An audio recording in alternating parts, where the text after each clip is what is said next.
E como funciona esse jogo? Primeiro é importante dizer que ele vem com um manual de regras para que você possa seguir e aprender como utilizar e como jogar com os seus pacientes. E a primeira coisa que nós vamos fazer é definir qual é a condição a qual eu vou utilizar como base para definir quais são as minhas regras, ou seja, quais serão as minhas diretivas antecipadas de vontade. Então, por exemplo, eu quero falar sobre essa primeira condição, se eu perder minha consciência de maneira irreversível. Então, eu posso estar falando aqui no caso de um acidente, ou de um AVC, ou de um traumatismo craniano, enfim, abruptamente eu perdi nível de consciência de maneira irreversível, o que eu considero importante. A segunda condição é, se eu estiver consciente diante do meu fim de vida.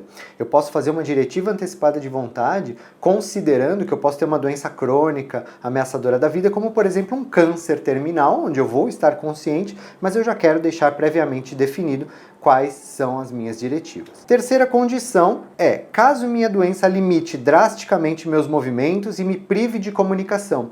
No caso de algumas doenças, como, por exemplo, esclerose lateral amiotrófica e outras doenças que podem provocar o que a gente chama de encarceramento, ou síndrome do encarceramento, né, onde o paciente ele tem nível de consciência, mas muitas vezes não consegue nem se comunicar e nem se mexer. E por último, você pode ainda criar uma condição. Caso exista uma condição que está fora dessas mencionadas, você pode criar uma nova condição, descrever essa condição e ir para as regras do baralho. Então escolha uma dessas condições e vamos para as diretivas antecipadas de vontade. Então vamos dar um exemplo aqui.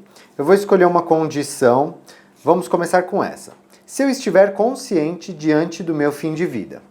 Aí eu vou pegar as outras cartas, as cartas brancas, e vou separar em 3 montes. O primeiro monte são as coisas que eu considero muito importantes.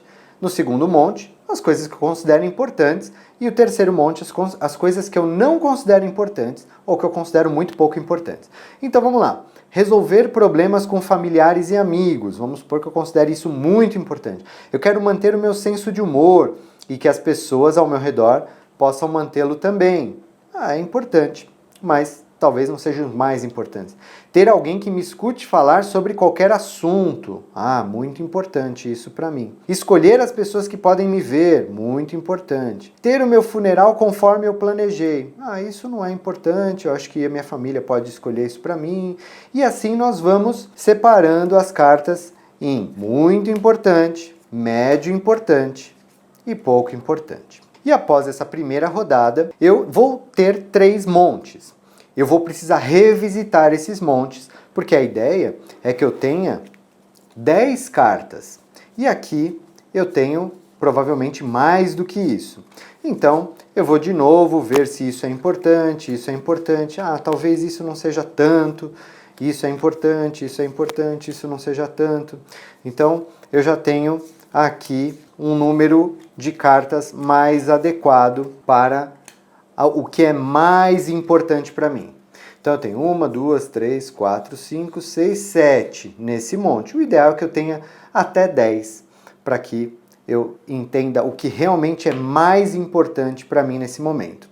E eu vou fazer a mesma coisa para o que é menos importante. O ideal é que no monte de menos importante eu também tenha 10 cartas. Então, no final, vamos supor que sobraram 1, 2, 3, 4, 5, 6, 7, 8 cartas aqui no menos importante. As demais cartas ficaram aqui no meio. Nesse momento, é importante que eu olhe para essas cartas do mais importante e consiga explicar para as pessoas por que isso é tão importante para mim.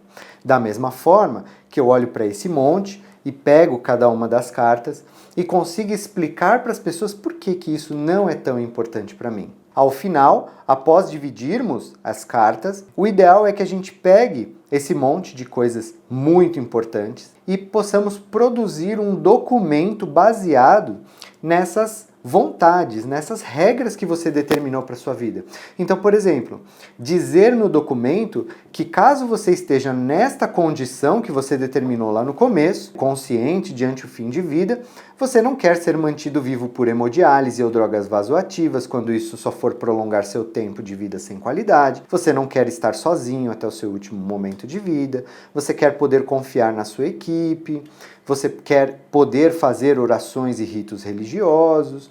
Você quer receber assistência religiosa de um profissional da sua religião, se despedir de quem você ama e não ser um fardo para sua família. Isso tudo pode estar contido neste documento que vai servir como diretivas antecipadas de vontade, e esse documento deve ser visto pelo seu procurador de saúde, né, o seu mandato duradouro, para que ele possa analisar e poder aceitar ser o seu mandato duradouro também, ok? No final você assina o documento, seu mandato duradouro assina o documento também e está pronta a sua diretiva antecipada de vontade, e utilizando aqui como base o nosso baralho, o nosso jogo, minhas regras, para ajudar a produzir este documento que tem validade, que vai te ajudar, sem dúvida nenhuma, a não sofrer no momento que você mais precisar na sua vida.